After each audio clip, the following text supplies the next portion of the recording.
Chapitre 26. Journal du docteur Seward. 29 octobre. J'écris ceci dans le train entre Varna et Galatz. Hier soir, nous nous sommes réunis peu avant le coucher du soleil. Chacun de nous a de son mieux accompli sa tâche.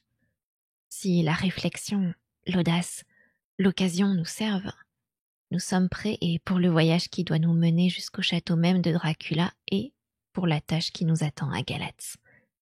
À l'heure habituelle, Mrs. Harker se prépara à son effort hypnotique.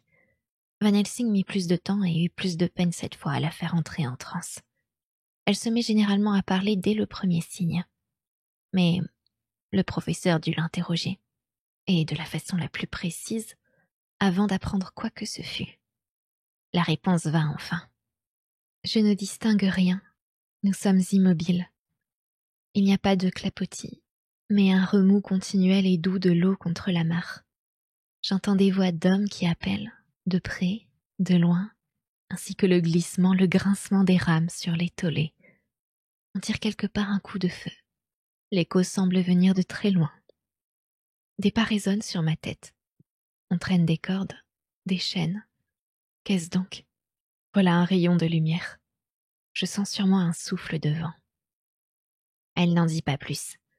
Elle s'était redressée comme si on la poussait du sofa où elle était étendue, et élevait ses deux mains, les paumes tournées vers le haut comme pour soutenir un fardeau.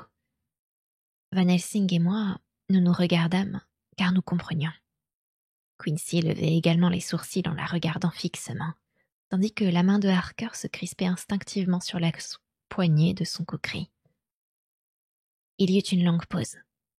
Nous savions tous que le temps s'écoulait où elle aurait pu nous parler, mais nous sentions qu'il était inutile de dire quoi que ce fût. Elle se leva brusquement, ouvrit les yeux et demanda doucement « Aucun de vous ne veut une tasse de thé? Vous devez être si fatigué. » Nous ne pouvions que lui faire plaisir et nous acceptâmes. Elle s'affaira pour se procurer du thé. Van Helsing dit quand elle fut sortie « Mes amis, vous avez compris, il est près d'une côte. Il a quitté son coffre de terre. Mais il lui faut gagner le rivage. Pendant la nuit, il peut se cacher n'importe où. Mais s'il n'est pas transporté à la côte ou si le bateau ne la touche pas, il ne pourra pas l'atteindre. Dans une telle circonstance, il peut, la nuit, changer de forme, sauter ou voler vers le rivage comme il l'a fait à Whitby. Mais si le jour vient avant qu'il ait accosté, il n'échappera que s'il est transporté. Et s'il l'est, les douaniers peuvent découvrir ce que contient la caisse. En conclusion, s'il n'arrive pas à gagner la terre cette nuit ou avant l'aube, un jour entier est perdu pour lui et nous pouvons alors arriver à temps. Car s'il ne s'échappe pas pendant la nuit, nous l'approcherons en plein jour, enfermé dans son coffre et à notre merci. Il n'ose pas se révéler sous sa nature véritable, éveillé, visible, de peur d'être découvert. Il n'y avait rien à ajouter. Nous attendîmes donc patiemment jusqu'à l'aube le moment où Mrs. Harker pourrait nous apprendre quelque chose. À la pointe du jour, nous nous apprêtions à écouter le souffle coupé par l'anxiété ce qu'elle répondrait au cours de la transe. L'hypnose fut encore plus longue à s'établir que précédemment.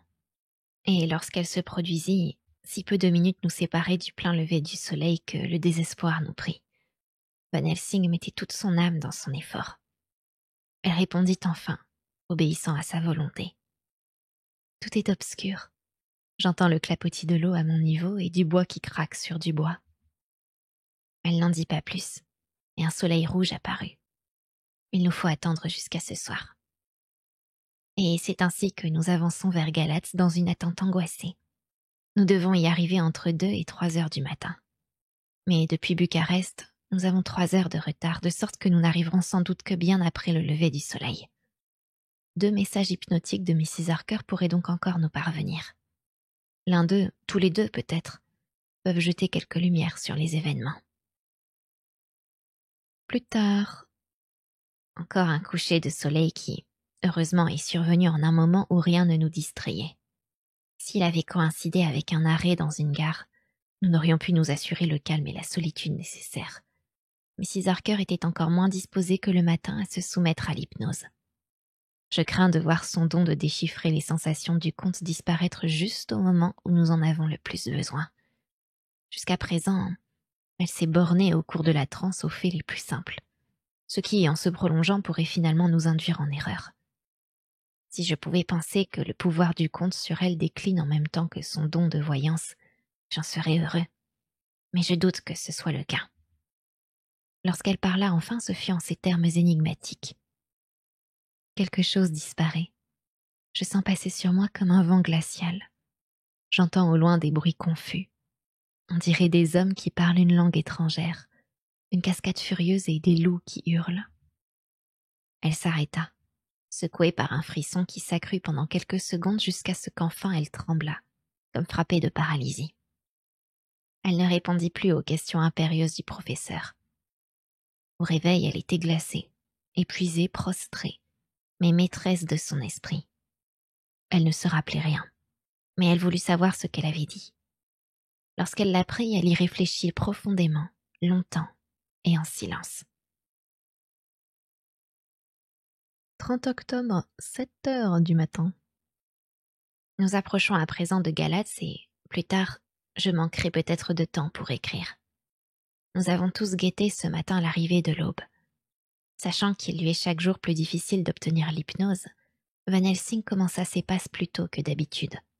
Sans résultat toutefois jusqu'au moment normal où elle céda avec une peine croissante, 1 minute avant l'apparition du soleil.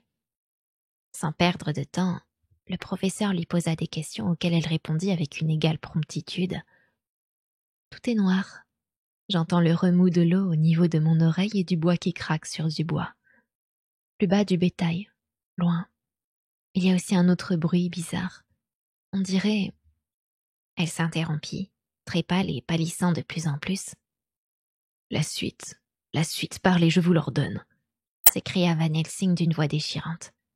Et son regard était désespéré car le soleil levant teintait de rouge jusqu'au pâle visage de Mrs. Harker. Elle ouvrit les yeux, et nous tressaillîmes quand elle dit, doucement et d'un air extrêmement inquiet, « Professeur, pourquoi demander de moi ce que vous savez m'être impossible? Je ne me rappelle rien. » Puis, voyant l'étonnement sur nos visages, elle reprit, « Qu'ai-je dit? Qu'ai-je fait? Je ne sais rien sinon que j'étais couchée là, à demi endormie, et que je vous entendais dire la suite. Parlez, je vous l'ordonne. C'était si étrange de vous entendre me commander comme si j'étais un enfant coupable. » « Mais, Madame Mina, répondit-il tristement, c'est une preuve, si tant est qu'il en faille une, de l'amitié et du respect que j'ai pour vous. En effet, un mot dit pour votre bien, prononcé plus sérieusement que jamais, paraîtra nécessairement étrange, du seul fait qu'il exprime un ordre adressé à celle à qui je suis fier d'obéir. » Coup de sifflet. Nous approchons de Galatz. Nous sommes sur des braises à force d'anxiété et d'impatience. Journal de Mina Harker, 30 octobre. Mr. Morris m'a emmené à l'hôtel où nos chambres avaient été retenues par télégramme. Il est celui dont on peut le mieux se passer, étant donné qu'il ne parle aucune langue étrangère. Les forces furent distribuées comme à Varna, à ceci près que ce fut Lord Godalming qui se rendit chez le vice-consul, son rang pouvant servir de garantie auprès d'un personnage officiel, dans l'extrême urgence où nous sommes. Jonathan et les 2 médecins s'enfurent à l'agence maritime pour avoir quelques nouvelles au sujet du tsarine Catherine. Plus tard, Lord Godalming est de retour. Le consul est absent, le vice-consul est malade. Les affaires courantes sont expédiées par un employé qui s'est montré très bien disposé, offrant de faire tout ce qui est en son pouvoir. Journal de Jonathan Harker, 30 octobre. À 9 heures, le docteur Van Helsing, le docteur Seward et moi-même sommes allés chez Mackenzie et Steinkopf, agents de la firme Hapgood de Londres. En réponse à une demande de Lord Godalming, ils avaient reçu un télégramme de Londres, les invitant à nous témoigner toute la déférence possible.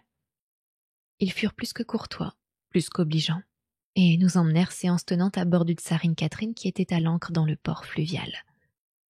Nous vîmes le capitaine, un nommé Donelson, qui nous raconta son voyage. Il nous dit que, de toute sa vie, il n'avait eu meilleure traversée. « Voilà, dit-il. Ça nous a même effrayés, car nous nous attendions à devoir payer ça par un sale coup de malchance. afin de revenir à une juste moyenne. Ce n'est pas prudent de naviguer de Londres à la mer Noire avec le vent en poupe, comme si le diable en personne vous soufflait dans les voiles pour ses fins personnelles. Et avec ça, pas moyen de voir rien du tout. Chaque fois que nous approchions d'un navire ou d'un port ou d'un cap, un brouillard nous tombait dessus et voyageait avec nous. Et quand il se levait et que nous pouvions découvrir le pays, il n'y avait plus qu'un damné vide. Nous avons passé Gibraltar sans pouvoir nous signaler. Et quand nous sommes arrivés aux Dardanelles, où nous devions attendre une autorisation de passer, nous n'avons jamais été à portée d'être arrêtés. J'ai d'abord pensé à diminuer la pression et à louvoyer jusqu'à ce que le brouillard ait disparu, mais après tout, j'ai réfléchi que si le diable s'était mis en tête de nous amener en mer Noire dans un temps record, il le ferait, que nous le voulions ou non. Une traversée rapide, ce n'était pas pour nous desservir auprès de la compagnie ni pour gêner nos affaires. Et le vieux Satan qui aurait accompli ses fins personnelles nous saurait gré de ne pas l'avoir contrecarré. Ce mélange de bonhomie et de roublardise, de superstition et d'astuce commerciale excita Van Helsing qui dit « Mon ami, le diable est plus malin que certains ne le pensent, et il sait à qui il parle. » Le compliment ne déplut pas à l'autre qui poursuivit « Après le Bosphore, je ne sais pas, les hommes ont commencé à ronchonner. Les Roumains vinrent me trouver pour me demander d'envoyer par-dessus bord une grande caisse qui avait été chargée par un drôle de vieil homme juste au moment où nous quittions Londres. Je les avais vus reluquer le gars et lever deux doigts à son approche pour se garder du mauvais œil. Les superstitions des étrangers, qu'elles peuvent être ridicules. Je les ai renvoyés à leur boulot en 2 temps 3 mouvements. Mais tout juste après, un coup de brouillard nous tombe dessus et je me demande s'il n'y avait pas quelque chose de vrai dans ce qu'il disait. Quoique, je n'ai rien contre la grande caisse. Bon, on avance, et comme le brouillard ne cesse pas de 5 jours, je laisse le vent nous porter. Car si le diable voulait arriver quelque part, eh bien, il n'y avait qu'à le laisser faire. Et s'il ne le voulait pas, de toute façon, nous garderions un œil attentif. Eh bien, nous avons eu bonne route et eau profonde tout le temps. Et avant-hier, quand le soleil levant a percé le brouillard, nous nous sommes retrouvés sur le fleuve, juste en face de Galatz. Les Roumains étaient furieux et voulaient, ni cric ni crac, que je lance la caisse dans l'eau. J'ai dû discuter avec eux à coups d'ansper et, quand le dernier a débarrassé le plancher en se tenant la tête à 2 mains, je les avais persuadés que, mauvais œil ou pas mauvais œil, les biens et la confiance de mes employeurs étaient mieux à leur place dans mes mains qu'au fond du Danube. Remarquez qu'ils avaient amené la quête sur le pont, tout prêt à l'expédier, et qu'elle portait l'indication « Galatz par Varna ». Je voulais la laisser là jusqu'après le déchargement dans le port pour m'en débarrasser tout d'un coup. Nous n'avons pas beaucoup déblayé ce jour-là, et nous avons dû rester toute une nuit à l'ancre. Mais au petit matin, 1 heure avant le lever du soleil, un homme est venu à bord avec une procuration envoyée d'Angleterre pour recevoir une caisse adressée au comte Dracula. Sûr que l'affaire le concernait, ses papiers étaient en règle. J'étais content de me débarrasser de cette damnée chose, car je commençais moi-même à ne plus me sentir tranquille. Si le diable a embarqué du bagage dans mon bateau, c'est ça et rien d'autre. « Comment s'appelle celui qui en a pris livraison ?» demanda Van Helsing, dominant son impatience. « Je vous le dis tout de suite. » Et descendant dans sa cabine, il en ramena un reçu signé Emmanuel Hildesheim. Burkenstrasse, 16. Nous ne pûmes rien tirer de plus du capitaine et nous le quittâmes en le remerciant. Nous avons trouvé Hildesheim à son bureau. Un juif avec une trogne de mouton et un fez. Son exposé fut ponctué d'espèces trébuchantes, ses virgules étant apportées par nous et, avec quelque profit pour lui, il nous dit ce qu'il savait et qui se révéla peu compliqué mais capital. Il avait reçu une lettre de Mr. Deville de Londres, le priant de prendre réception, si possible avant le lever du soleil, afin d'éviter la douane, d'une caisse qui arriverait à Galatz sur le Tsarine Catherine. Il devait la donner en charge à un certain Petrov Skinski, qui était en relation avec des Slovaques, lesquels trafiquaient sur le fleuve et jusqu'au port. Il avait reçu pour sa peine un billet anglais dont la Banque internationale du Danube lui avait donné aussitôt la contre-valeur en or. Il avait conduit Skinsky au bateau et lui avait remis la caisse, afin d'éviter des frais de factage. Il n'en savait pas plus. Nous voilà en quête de Skinsky, mais sans parvenir à le trouver. Un de ses voisins, qui ne semble pas le porter dans son cœur, déclare qu'il est parti avant-hier, mais on ne sait où. Nouvelle confirmée par son logeur, à qui un messager a remis la clé de la maison et le prix du loyer en monnaie anglaise. Cela s'est passé entre 10 et 11 heures la nuit dernière. Nous nous retrouvons à un point mort. Tandis que nous bavardons, arrive en courant, hors d'haleine, quelqu'un qui crie que le corps de Skinsky a été découvert à l'intérieur du cimetière de Saint-Pierre, la gorge ouverte comme par un animal sauvage. Nos interlocuteurs s'élancent pour aller voir ce spectacle d'horreur, tandis que les femmes s'écrient « C'est un Slovaque qui a fait ça !» Nous nous dérobons de peur d'être impliqués dans l'affaire et retardés. De retour à l'hôtel, nous étions incapables d'arriver à aucune conclusion précise. Nous sommes tous convaincus que le coffre poursuit son chemin. Par où? Mais vers où? C'est ce qu'il nous reste à découvrir. C'est le cœur lourd que nous avons retrouvé Mina. Une fois réunis, nous nous sommes demandé s'il fallait lui communiquer les dernières nouvelles. Comme tout semble désespéré, c'est notre dernière chance, si précaire qu'elle soit. Journal de Mina Harker, 30 octobre au soir. Ils étaient si fatigués, si recrus, si découragés qu'il n'y avait rien à faire avant qu'ils n'eussent pris un peu de repos. Je les ai donc priés d'aller s'étendre une demi-heure en me laissant consigner tout ce qui s'est passé jusqu'ici. Quelle reconnaissance j'éprouve envers l'homme qui a inventé la machine à écrire transportable et envers Mr. Morris qui m'a procuré celle-ci. J'aurais perdu le fil de mes idées si j'avais dû me servir d'une plume. Tout est fini. Pauvre cher, très cher Jonathan. Que n'a-t-il pas souffert? Que ne doit-il souffrir à présent? Il est couché sur le sofa, respirant à peine. Son corps est comme paralysé, ses sourcils sont froncés. Son visage est contracté par la souffrance. Pauvre chéri.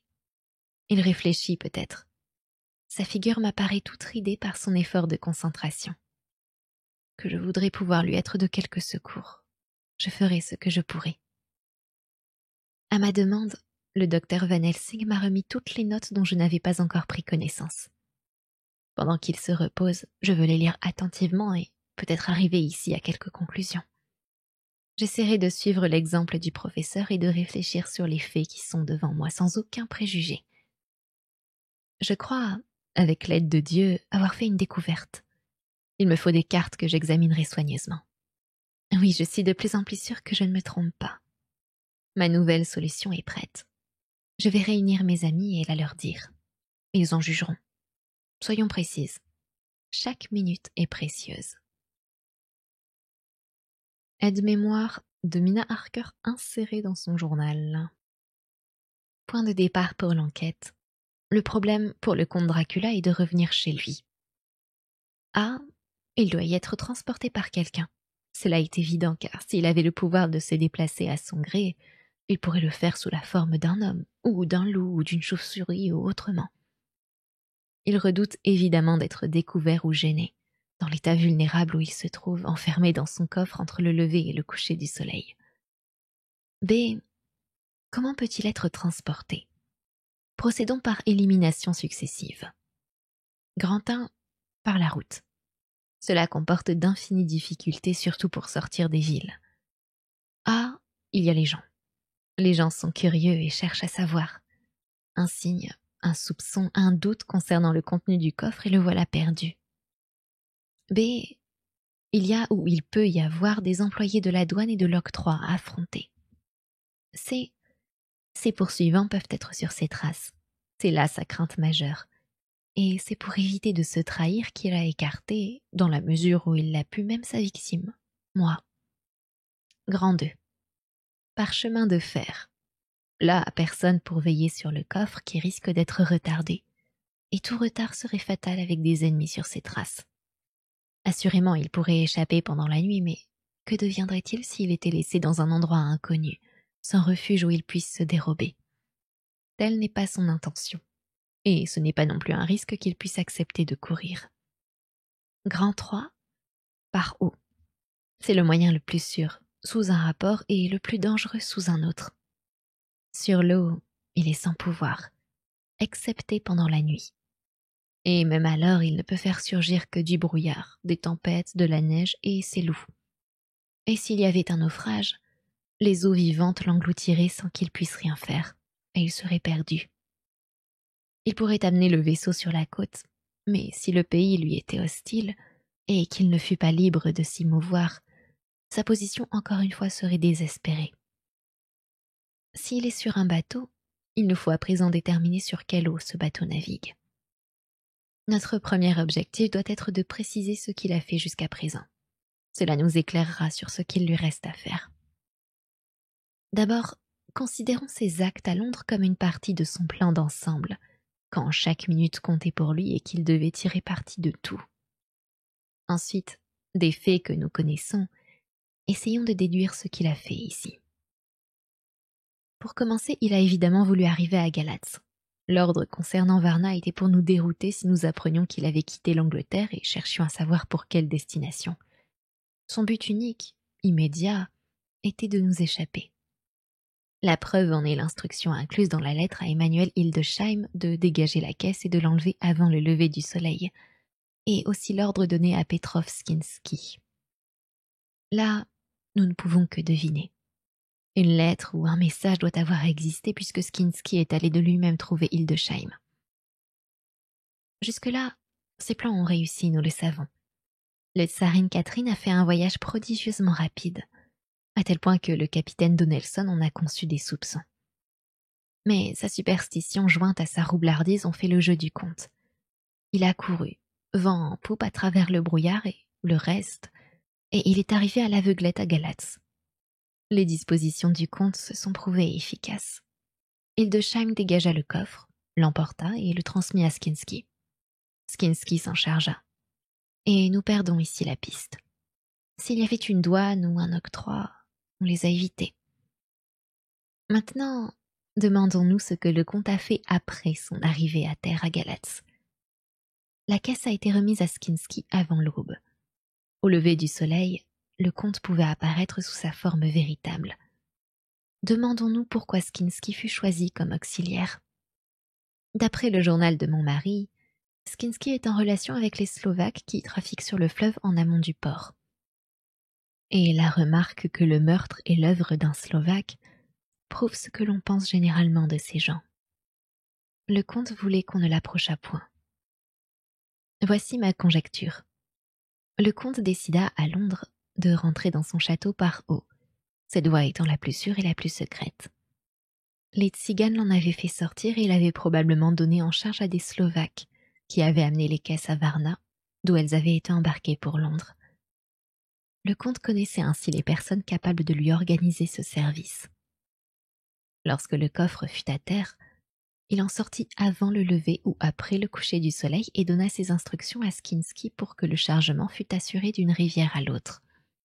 Cela fait, et sûr que tout allait bien, il crut effacer ses traces en assassinant son agent. Après avoir examiné la carte, je conclus que la rivière la plus commode à remonter pour les Slovaques est ou bien le Prout ou bien le Seret. Je vois dans les notes qu'au cours de ma transe, j'ai entendu des vaches meugler, de l'eau tourbillonner au niveau de mes oreilles et du bois craquer. Le comte dans son coffre était alors sur une rivière dans une barque non pontée, propulsée probablement à la rame ou à la perche, car il y a des hauts fonds et il faut aller contre le courant. Le bruit serait différent si on le descendait. Naturellement, ce n'est peut-être ni le Seret ni le Prout, mais nous pouvons arriver à le savoir. De ces deux rivières toutefois, c'est sur le Prout que la navigation est la plus aisée. Mais le Seret à Fundu reçoit la Bistritsa, qui coule autour du col de Borgo. La boucle qualifiée est le point le plus rapproché du château de Dracula que l'on puisse atteindre par eau. Journal de Mina Harker, suite. Quand j'ai fini de lire, Jonathan me prit dans ses bras et m'embrassa. Les autres me serrèrent les mains et le docteur Van Helsing déclara « Une fois de plus, notre chère Madame Mina s'avère notre guide. Ses yeux ont vu quand les nôtres étaient aveugles. Nous avons retrouvé la piste, et si nous parvenons à rejoindre notre ennemi en plein jour, sur l'eau, notre tâche est accomplie. Oui, il a une avance sur nous, mais il lui est impossible de se hâter. Comment oserait-il quitter son cercueil? Ceux qui le convoient auraient des soupçons et, au premier soupçon, on le jetterait dans la rivière où il périrait. Il le sait et n'osera pas. Et maintenant tenons notre conseil de guerre, car il nous faut sur le champ savoir ce que chacun de nous devra faire. Je vais me procurer une vedette et me mettre à ses trousses, dit Lord Godalming.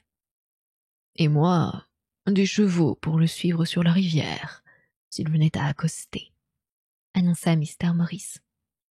Bien, reprit le professeur. Vous avez tous deux raison, mais aucun de vous ne peut partir seul. Il vous faut la force si on vous oppose la force. Le Slovaque est robuste et agressif, et il a de bonnes armes. Tous les hommes sourirent car il transportait un petit arsenal. J'ai apporté quelques Winchester, dit Mr. Morris.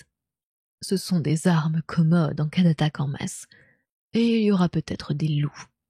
Vous vous souvenez que le comte a pris certaines précautions.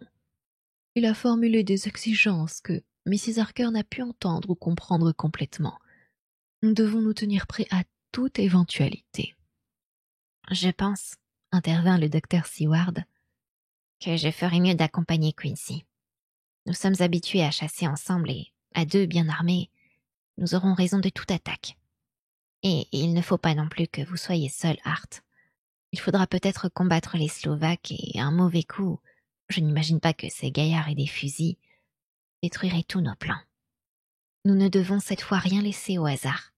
Et nous ne devrons nous arrêter que lorsque la tête du comte aura été séparée de son corps et que nous serons sûrs qu'il n'y a plus de réincarnation possible pour lui.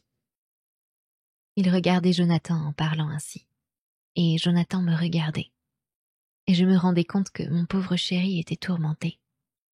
Bien sûr, il souhaitait rester auprès de moi, mais ceux qui seraient à bord de la vedette auraient toute chance de détruire le vampire.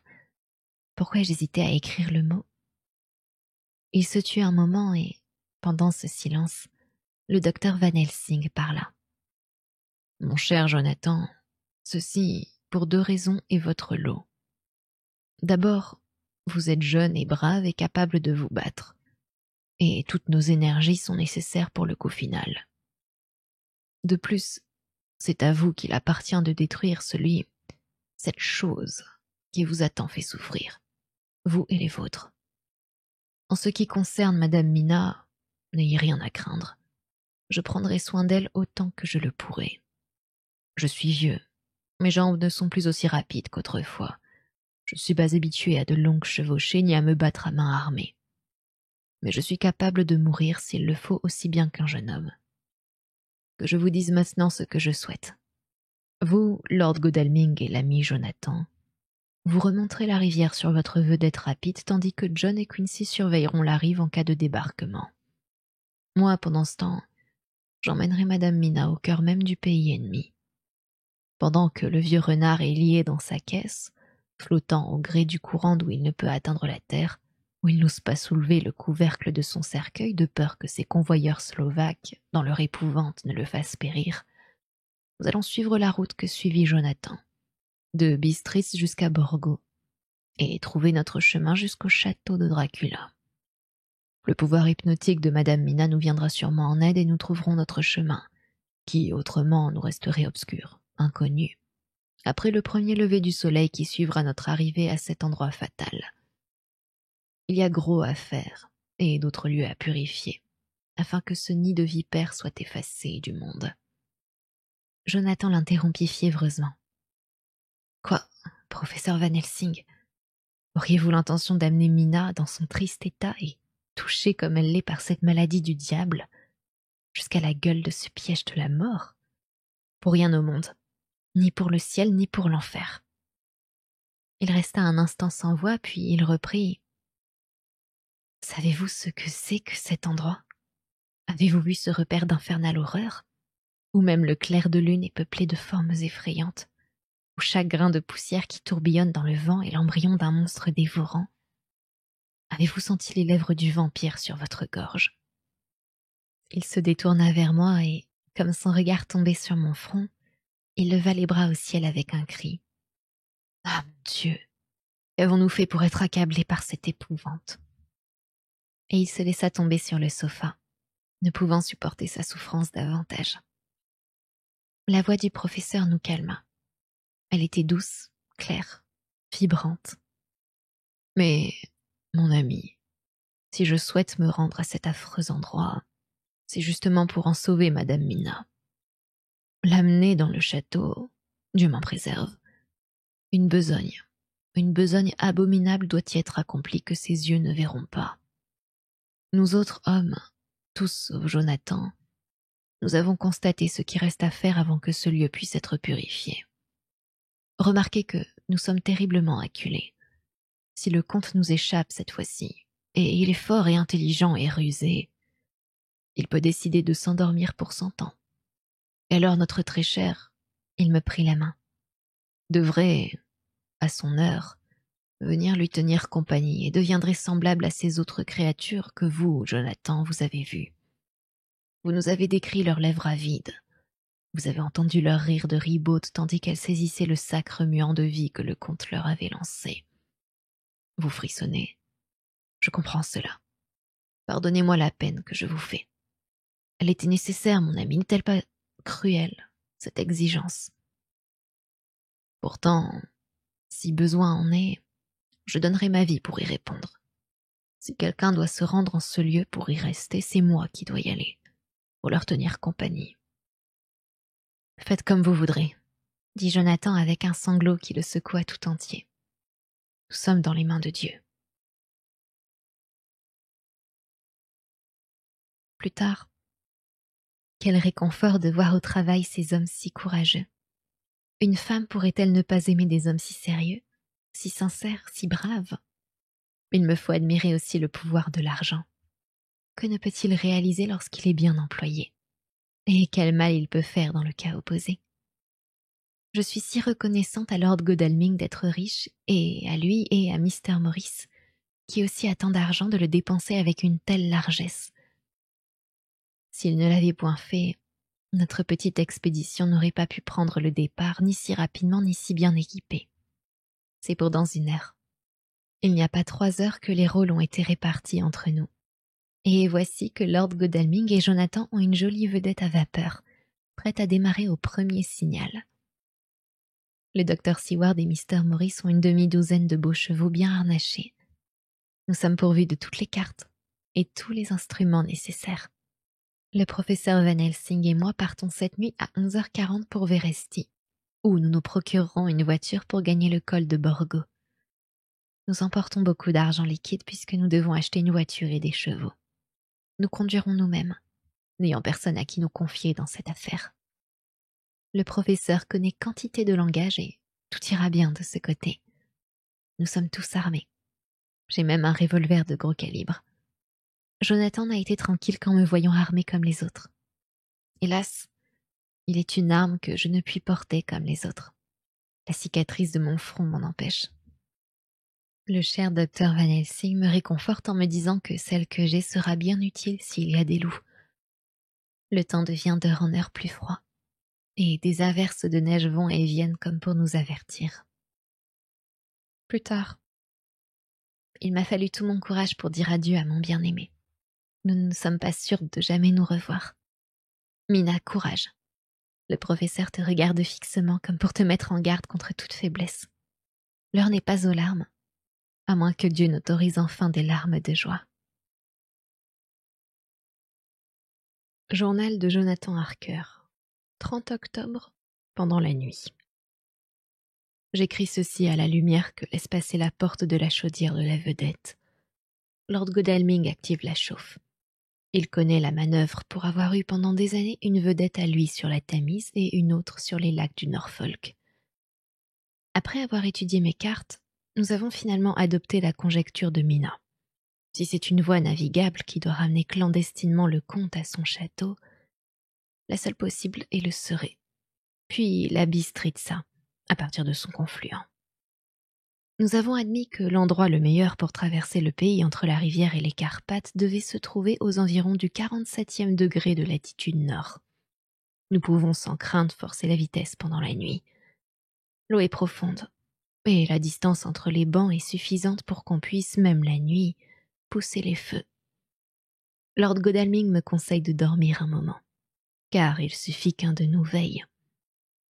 Mais comment trouver le sommeil lorsque je pense au terrible danger qui menace ma chérie qui s'avance à présent vers cet horrible endroit? Mon seul réconfort est de me dire que nous sommes dans les mains de Dieu. Sans cette certitude, le plus simple serait de mourir pour être libéré de ce tourment. Mr. Morris et le docteur Seward sont partis avant nous pour leur longue chevauchée. Ils suivront la rive droite en remontant vers l'intérieur du pays de façon à tenir une bonne étendue de la rivière sous leur regard et à s'épargner d'en côtoyer les sinuosités.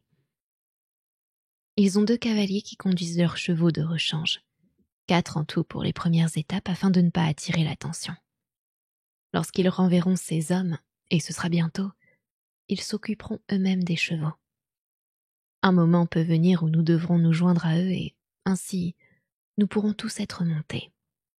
Une des selles a un arçon de corne, mobile et pourra aisément être mise en ordre pour Mina si besoin en est. Terrible aventure que la nôtre. Nous fonçons dans l'obscurité. Le froid qui semble monter de la rivière pour nous transpercer et toutes ces mystérieuses voix de la nuit autour de nous, c'est peu de dire que nous en sommes profondément impressionnés, tandis que nous dérivons vers des lieux, vers des chemins inconnus, vers un univers de choses épouvantables. Godalming ferme la porte de la chaudière. 31 octobre. Toujours la même poursuite. Le jour est venu. Godalming s'est endormi et je veille. La matinée est glaciale. La chaleur du foyer nous fait du bien, quoique nous ayons de lourdes pelisses. Nous avons dépassé quelques allèges, mais aucune n'avait à bord un coffre de la dimension de celui que nous cherchions. Nous épouvantions les hommes en tournant vers eux notre lampe électrique. Ils tombaient à genoux et se mettaient à prier. 1er novembre au soir. Rien de neuf aujourd'hui. Nous n'avons rien découvert de ce que nous cherchons. Nous suivons maintenant la Bistritza. Si notre supposition est fausse, nous avons perdu toutes nos chances. Nous avons examiné tous les esquifs, grands et petits. Ce matin, un équipage nous a pris pour un bateau du gouvernement et nous a traités en conséquence. Cela nous parut un moyen de faciliter les choses. Aussi, à Fundu, où la Bistritza se jette dans le Surrey, nous sommes procuré un pavillon roumain que nous arborons à présent. Le tour a réussi pour tous les bateaux que nous avons visités. On nous a témoigné les plus grands égards sans opposer la moindre objection à nos questions. Quelques Slovaques nous ont parlé d'un grand bateau qui les avait dépassés, à une vitesse plus grande que la normale avec à bord un équipage double. Cela s'était passé avant Fundu, de telle sorte qu'ils n'auraient pu dire si le bateau avait pris la Bistritza, ou continué à remonter le Surrey. Aucune nouvelle à Fundu d'un bateau de cette espèce. Il doit y avoir passé pendant la nuit. J'ai sommeil. C'est peut-être le froid qui commence à m'affecter et la nature exige du repos de temps en temps. Godalming insiste pour prendre la première veille. Dieu le bénisse pour sa bonté à l'égard de ma pauvre Mina. 2 novembre, au matin. Il fait grand jour. Mon bon compagnon n'a pas voulu me réveiller. Ça aurait été un péché, dit-il, tant je dormais paisiblement, oubliant tout mon tourment. J'ai l'impression d'avoir été vilainement égoïste en dormant si longtemps. Mais il a eu raison, car ce matin je suis un autre homme, capable tout ensemble de veiller sur la machine, de gouverner et de faire le guet. Ma force et mon énergie me sont revenus, je le sens. Je me demande où Mina est à présent, où est Van Helsing. Ils ont dû arriver à Veresti ce mercredi vers midi. Il leur aura fallu quelque temps pour se procurer une voiture et des chevaux. Si donc ils ont été bon train, ils doivent être à présent au col de Borgo. Dieu les conduise, Dieu les aide. Je tremble en pensant à ce qui peut arriver. Que n'est-il possible d'aller plus vite? Mais les moteurs ronflent et donnent tout ce qu'ils peuvent. Comment se poursuit l'avance du docteur Seward et de Mr. Morris? De très nombreux ruisseaux, dirait-on, descendent des montagnes vers cette rivière, mais aucun d'eux ne semble très important. Aujourd'hui du moins, car ils doivent être redoutables en hiver et après la fonte des neiges. Et les cavaliers ne doivent pas avoir rencontré de grands obstacles.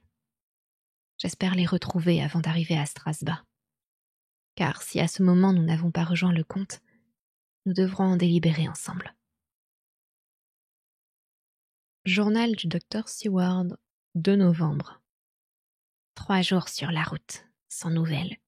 Et y en eût-il eu que je n'aurais pas eu le temps d'écrire, car chaque moment est précieux. Nous ne nous sommes arrêtés que pour laisser reposer les chevaux. Mais tous deux, nous supportons admirablement l'épreuve. Nos aventures d'autrefois nous ont été très utiles. Sans elles, aurions-nous été à même d'entreprendre celle-ci? Il nous faut poursuivre. Nous ne nous sentirons heureux que lorsque nous reverrons la vedette. 3 novembre. On nous a dit à Fundu que la vedette a pris la Bistritza. Si seulement il pouvait faire moins froid. De la neige semble s'annoncer et si elle tombe drue, elle nous arrêtera. Dans ce cas, nous nous procurerons un traîneau et nous progresserons à la mode russe. 4 novembre. On nous dit aujourd'hui que la vedette a été retenue par une avarie survenue tandis qu'elle fonçait pour remonter les rapides. Les bateaux slovaques les remontent aisément, aidés par une corde et en gouvernant savamment. Quelques-uns avaient passé peu de temps auparavant. Godalming est un mécanicien amateur et bien entendu, c'est lui qui a remis la vedette en état. Ils ont finalement réussi à remonter les rapides avec l'aide des gens du pays, et ils ont repris leur poursuite. Je doute que l'accident ait fait du bien au bateau. Les paysans nous ont dit que lorsque la vedette s'est retrouvée en eau calme, elle a eu plusieurs arrêts pendant le temps qu'elle fut en vue. Il nous faut forcer l'allure. Notre aide peut être nécessaire avant qu'il soit longtemps. Journal de Mina Harker, 31 octobre. Nous sommes arrivés à midi à Veresti. Le professeur me dit que ce matin, à l'aube, il a eu peine à m'hypnotiser et que je n'ai pu dire autre chose que obscurité, calme. Il est sorti acheter une voiture et des chevaux, avec l'intention d'acquérir si possible des chevaux de renfort afin de pouvoir les changer en route. Nous avons un peu plus de 70 miles à faire. Ce pays est plaisant et fort intéressant. Si seulement la situation était différente, qu'il serait agréable de voir tout cela. Si Jonathan et moi nous faisions la route ensemble, quel plaisir ce serait. Nous arrêter, voir des gens, apprendre quelque chose sur leur façon de vivre, nous remplir l'esprit et la mémoire de toute la couleur et du pittoresque de cette contrée sauvage et splendide, de ce peuple étrange. Mais hélas... Plus tard. Le docteur Van Helsing est de retour. Il a acheté la voiture et les chevaux. Nous allons prendre un repas et nous mettre en route dans 1 heure. La patronne de l'auberge nous prépare un énorme panier de provisions. De quoi nourrir, dirait-on, une compagnie de soldats. Le professeur l'encourage et me dit à l'oreille que nous serons peut-être 1 semaine entière sans trouver d'autre nourriture convenable. Lui aussi est allé aux achats et il a fait envoyer ici un magnifique assortiment de couvertures et de fourrures. Aucun risque que nous souffrions du froid. Dans un moment, nous serons partis. Je tremble en pensant à ce qui nous attend. Oui, vraiment, nous sommes dans les mains de Dieu. Lui seul sait ce qui arrivera et je l'implore de toute la force de mon âme si accablée, si humiliée, de veiller sur mon mari bien-aimé, quoi qu'il arrive. Que Jonathan sache que je l'ai aimé et honoré au-delà de tout ce que je puis dire et que ma pensée suprême, celle qui exprime ma profonde vérité, sera toujours pour lui. Chapitre 27. Journal de Mina Harker, 1er novembre. Nous avons voyagé tout le jour et à bonne allure. Les chevaux semblent comprendre qu'ils sont bien traités et font sans se plaindre toute leur étape dans le meilleur temps. Les avoir déjà échangés si souvent et retrouver toujours la même bonne volonté nous encourage à penser que l'expédition sera aisée. Le docteur Van Helsing est économe de parole. Il dit au fermier qu'il se hâte vers Bistritz et les paie bien pour l'échange des chevaux. Nous recevons de la soupe chaude, ou du café, ou du thé, et nous voilà partis. Le pays est charmant, plein d'admirables points de vue et les gens sont courageux, robustes, simples, et dotés, semble-t-il, des meilleures qualités. Ils sont très, très superstitieux. Dans la première maison où nous fîmes halte, quand la femme qui nous servait vit la balafre sur mon front, elle se signa et tendit 2 doigts dans ma direction pour écarter le mauvais œil. Je pense qu'elle prit la peine de mettre un supplément d'ail dans notre nourriture, et je ne puis supporter l'ail. J'évite depuis lors d'enlever mon chapeau ou mon voile, grâce à quoi j'échappe à leurs soupçons. Nous avançons rapidement. Comme nous n'avons pas de cocher qui raconterait des histoires aux étapes, nous laissons le scandale derrière nous. Néanmoins, j'imagine que tout le long de notre route, nous inspirerons la peur du mauvais œil. Le professeur semble infatigable. Il n'a pris aucun repos de la journée entière, bien qu'il m'ait fait dormir assez longtemps. Au coucher du soleil, il m'hypnotisa et je lui répondis, paraît-il, comme à l'ordinaire, obscurité, clapotis de l'eau, craquement de planches. C'est donc que notre ennemi est toujours sur l'eau. La pensée de Jonathan me fait trembler, quoique en ce moment je ne redoute rien ni pour lui ni pour moi. J'écris ceci en attendant dans une ferme que l'on ait préparé les chevaux. Le docteur Van Helsing dort enfin. Le pauvre cher homme paraît maintenant très fatigué, et vieux, et tout gris. Mais sa bouche a le pli le plus ferme du conquérant, et même dans son sommeil il respire la décision. Lorsque nous serons partis, je prendrai les rênes pour qu'il puisse se reposer. Je lui dirai que nous avons encore plus d'une journée à voyager et qu'il ne s'agit pas qu'il se trouve épuisé au moment où toute son énergie sera nécessaire. Tout est prêt. Nous allons reprendre la route. 2 novembre, au matin. J'ai réussi. Nous nous sommes toute la nuit relayés sur le siège.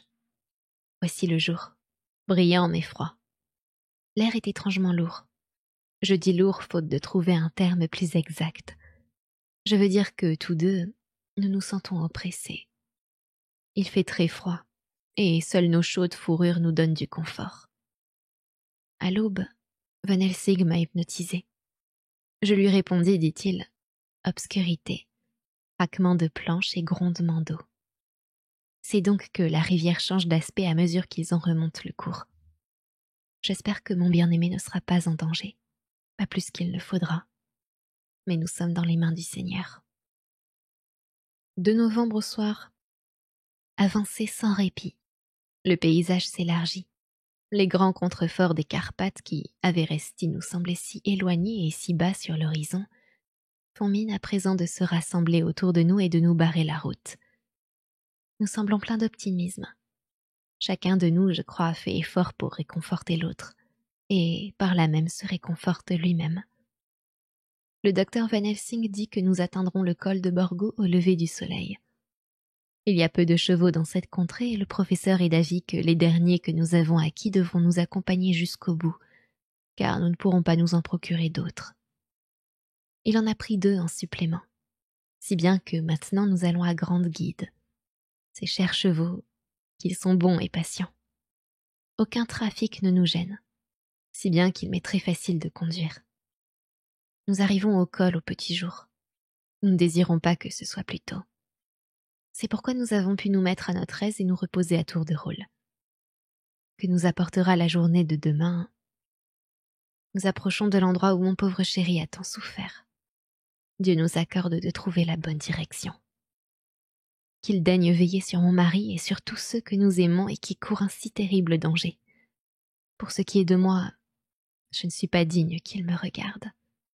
Hélas, je suis impure à ses yeux et le resterai jusqu'à ce qu'il veuille me permettre de me tenir devant lui à l'égal de ceux qui n'ont point encouru sa colère. Memorandum d'Abraham Van Helsing, 4 novembre. Ceci est destiné à mon vieux, à mon fidèle ami John Seward, docteur en médecine de Purfleet, Londres, pour le cas où je ne le reverrai plus. Il trouvera ici une explication. Le matin est là. J'écris près du feu que j'ai entretenu pendant toute la nuit avec l'aide de Madame Mina. Il fait froid, si froid que le lourd ciel gris est plein de neige. Lorsqu'elle tombera, ce sera pour rester tout un hiver sur ce sol qui durcit pour la recevoir. Madame Mina semble en être affectée. Pendant toute la journée d'hier, sa tête lui a semblé si pesante qu'elle était toute différente d'elle-même. Elle dort, elle dort, elle dort. Elle, si active d'ordinaire hier, elle a passé le jour entier à ne rien faire. Elle a même perdu son bon appétit. Elle n'a rien consigné dans son petit agenda. Elle qui utilise si fidèlement chaque moment de répit pour se mettre à écrire. Quelque chose me murmure à l'oreille que tout n'est pas en ordre. Hier soir, cependant, elle a recouvré sa vivacité. Sa longue sieste pendant le jour l'avait délassée, remise. Elle était redevenue aimable et gaie. Comme le soleil se couchait, j'ai tenté de l'hypnotiser, mais hélas, sans résultat. Chaque jour a vu diminuer mon pouvoir et cette nuit, il m'a totalement fait défaut. Que la volonté de Dieu soit donc faite, quelle qu'elle soit et quelles qu'en doivent être les conséquences. Que je reprenne maintenant la suite des événements.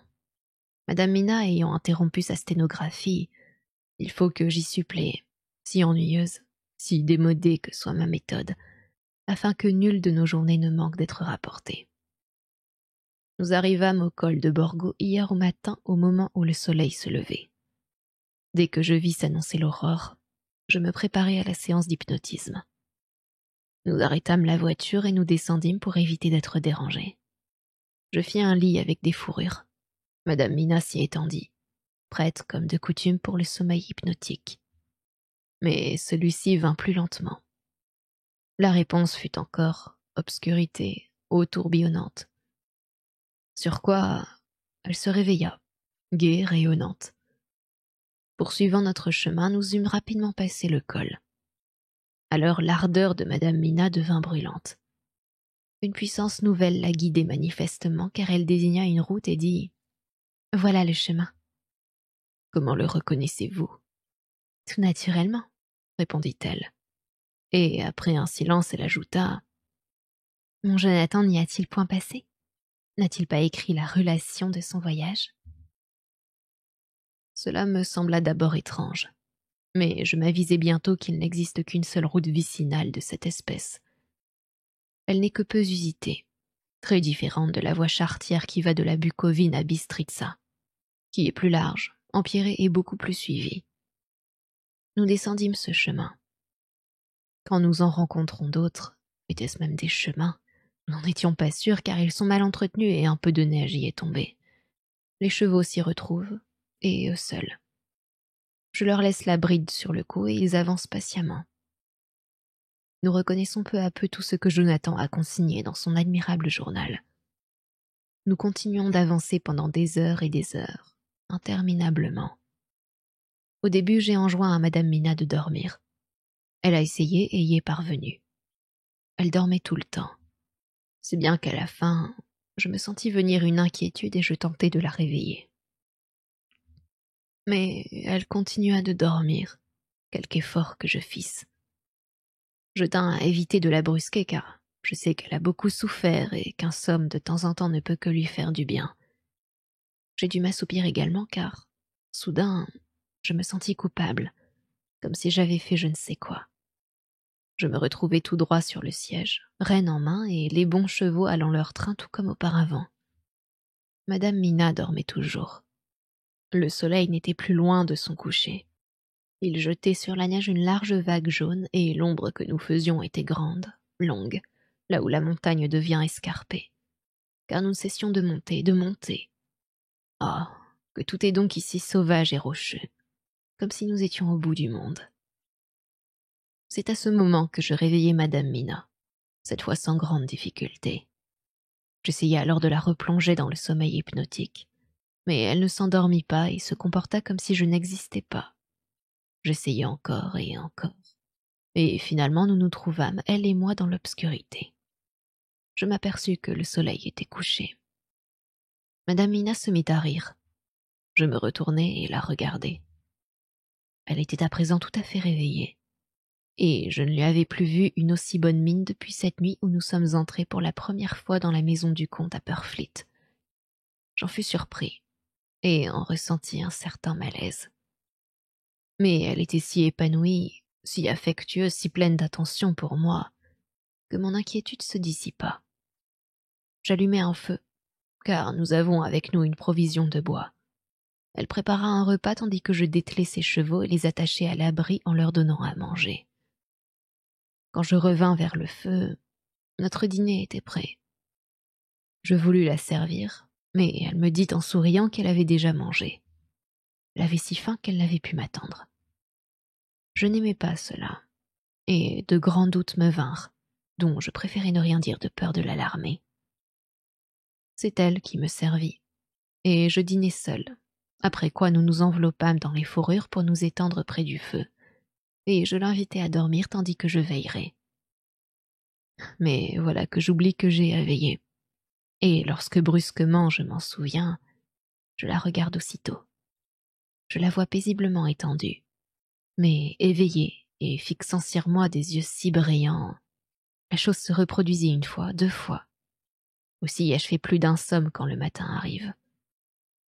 Je tentai alors de l'hypnotiser, mais hélas, elle eut beau fermer docilement les yeux, elle n'arriva pas à dormir. Le soleil se leva et monta au ciel, et c'est à ce moment que le sommeil tomba sur elle.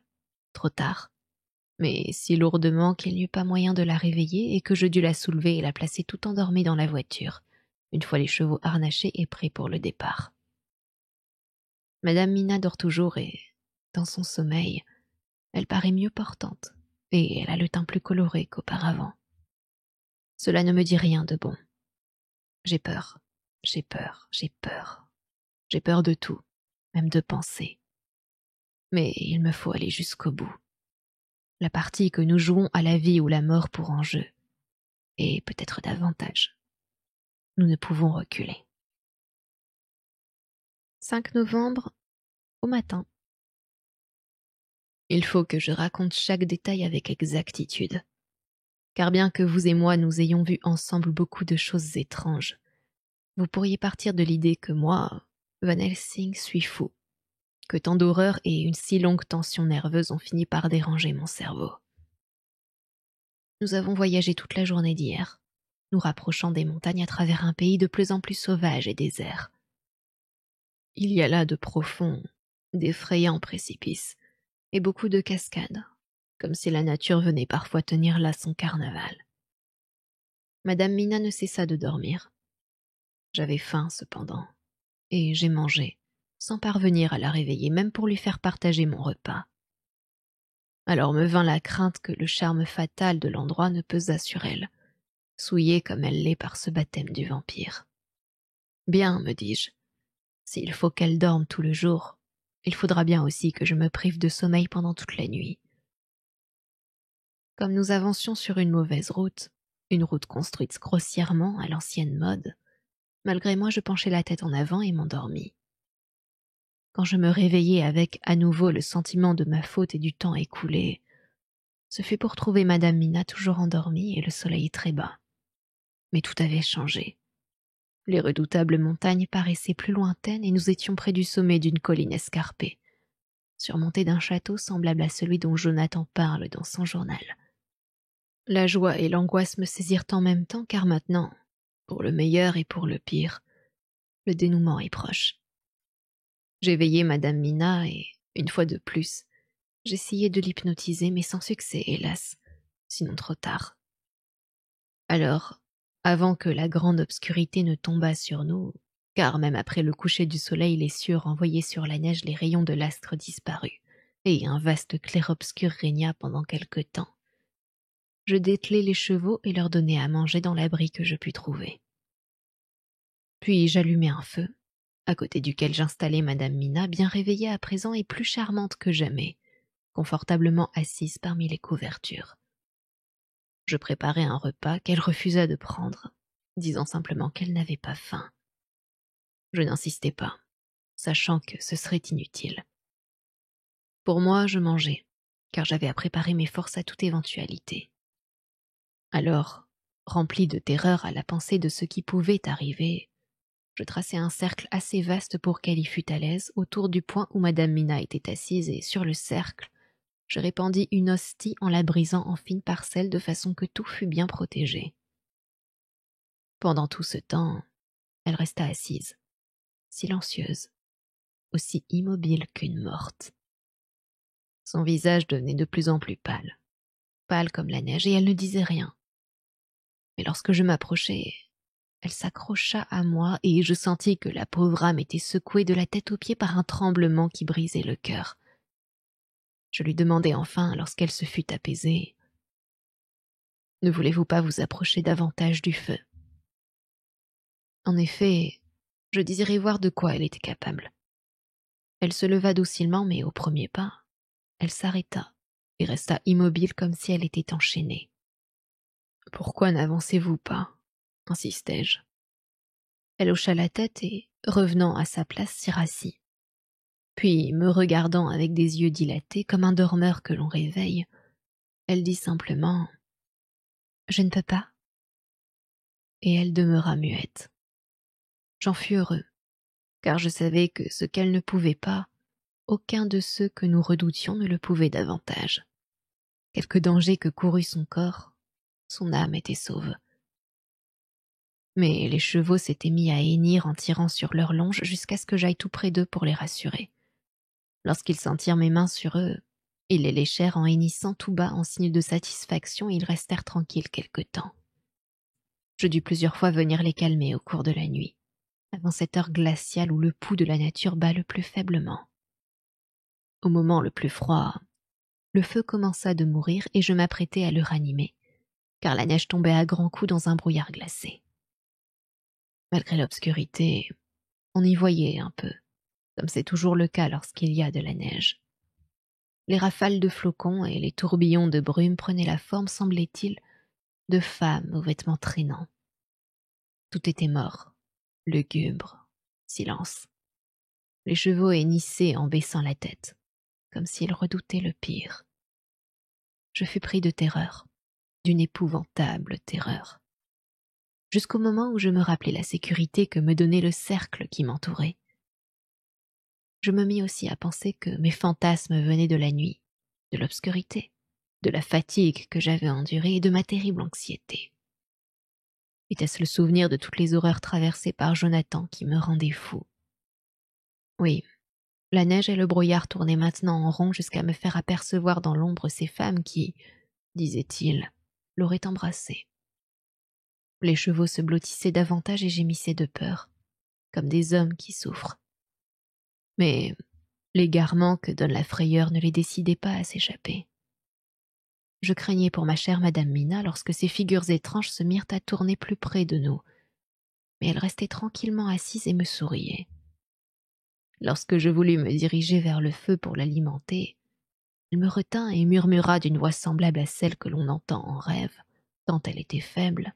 « Non, non, ne sortez pas du cercle. Ici vous êtes en sûreté. » Je me tournai vers elle et lui dis, mes yeux dans les siens, « Mais vous, c'est pour vous que j'ai peur. » Sur quoi elle rit, d'un rire bas et irréel. « Peur pour moi? Pourquoi? Personne au monde n'est plus que moi à l'abri de leur poursuite. » Je m'interrogeais encore sur le sens de ces paroles quand un coup de vent fit rejaillir la flamme et je vis sur son front la balafre rouge. Alors, hélas, tout devint clair pour moi. Du reste, j'aurais bientôt tout compris car les tournoyantes figures de brouillard et de neige se rapprochaient, restant toutefois à l'écart du cercle sacré. Puis elles commencèrent à se matérialiser. Si Dieu ne m'a pas privé de ma raison, car je les voyais de mes yeux, jusqu'à ce que fussent devant moi en chair et en os, ces trois femmes que Jonathan vit dans la chambre quand elles s'apprêtèrent à lui baiser la gorge. Je reconnus les formes arrondies, ondoyantes, les yeux brillants et durs, les dents blanches, le teint vermeil, les lèvres voluptueuses. Elles souriaient à la pauvre Madame Mina. Leur rire venait à nous à travers le silence de la nuit. Elles s'enlacèrent et la désignèrent en disant de ces voix si doucement cristallines que Jonathan avait décrites comme ayant une suavité intolérable. « Viens avec nous, notre sœur. Viens, viens. » Épouvantée, je me tournai vers Madame Mina. Mais de joie mon cœur bondit comme le feu, car la terreur de son doux regard, sa répulsion, son horreur, raconter une histoire qui me remplit le cœur d'espérance. Dieu soit loué, elle n'était pas une des leurs. Je pris quelques-unes des bûches qui étaient près de moi et, tenant en évidence une hostie, j'avançai vers elles dans la direction du feu. Elles reculèrent à mon approche, en riant de leur rire bas et sinistre. J'alimentai le feu sans plus les craindre, car je savais que nous étions en sûreté à l'intérieur de notre rempart. Armé comme je l'étais, il leur était impossible d'approcher ni moi-même ni Madame Mina tandis qu'elle était à l'intérieur du cercle, incapable d'ailleurs d'en sortir comme elle d'y pénétrer. Les chevaux avaient cessé de gémir, et gisaient muets sur le sol. La neige tombait doucement sur eux, faisant d'eux comme un monticule blanc. Je savais que, pour les pauvres bêtes, toute terreur était finie. Nous restâmes ainsi jusqu'à ce que la rougeur de l'aurore commençât de percer la tristesse de la neige. J'étais navré, effrayé, accablé de douleur et d'angoisse. Mais la vie me revint à mesure que le rayonnant soleil se mit à monter sur l'horizon. Dès son lever, les horribles fantômes s'évanouirent dans les tourbillons de la neige et du brouillard. Les ombres ondoyantes, transparentes, se déplacèrent dans la direction du château et s'y perdirent. Je me tournai instinctivement, maintenant que l'aurore était là, vers Madame Mina, avec l'intention de l'hypnotiser. Mais un profond sommeil l'avait subitement saisie et je ne pus l'en éveiller. J'essayai de l'hypnotiser tout endormie, mais elle ne me donna aucune réponse. Le moment de me mettre en route me fait peur. J'ai entretenu le feu. J'ai vu les chevaux, tous sont morts. Ma journée sera chargée. J'attendrai jusqu'à ce que le soleil soit déjà haut, car, là où je dois aller, il y aura peut-être des endroits où le soleil me sera une sûreté, même si la neige et le brouillard viennent l'obscurcir. Mon déjeuner va me réconforter, puis j'irai vers ma terrible besogne. Madame Mina dort toujours, et paisiblement. Dieu soit loué. Journal de Jonathan Harker, 4 novembre, au soir. Terrible contretemps pour nous, cet accident survenu à la vedette. Sans cela, nous aurions rattrapé le bateau depuis longtemps et ma chère Mina serait libre. J'ose à peine penser à elle qui traverse les bois autour de cet affreux endroit. Nous avons trouvé des chevaux. Nous suivons les traces du monstre. Je note ceci pendant que Godalming se prépare. Nous avons nos armes. Les tziganes, s'ils veulent se battre, auront à se tenir sur leur garde. Ah, si seulement Maurice et Seward étaient avec nous. Mais il nous faut espérer. Et si je ne puis en écrire davantage, adieu, Mina. Dieu vous bénisse et vous protège. Journal du docteur Seward, 5 novembre. L'aurore nous a révélé les tziganes, s'éloignant de la rivière et conduisant leur charrette à vive allure en l'entourant de très près. Il tombe une neige légère et l'air est étrangement excitant.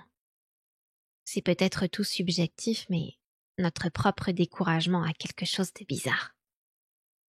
J'entends au loin hurler des loups. La neige les fait descendre des montagnes et ils nous menacent de tous côtés.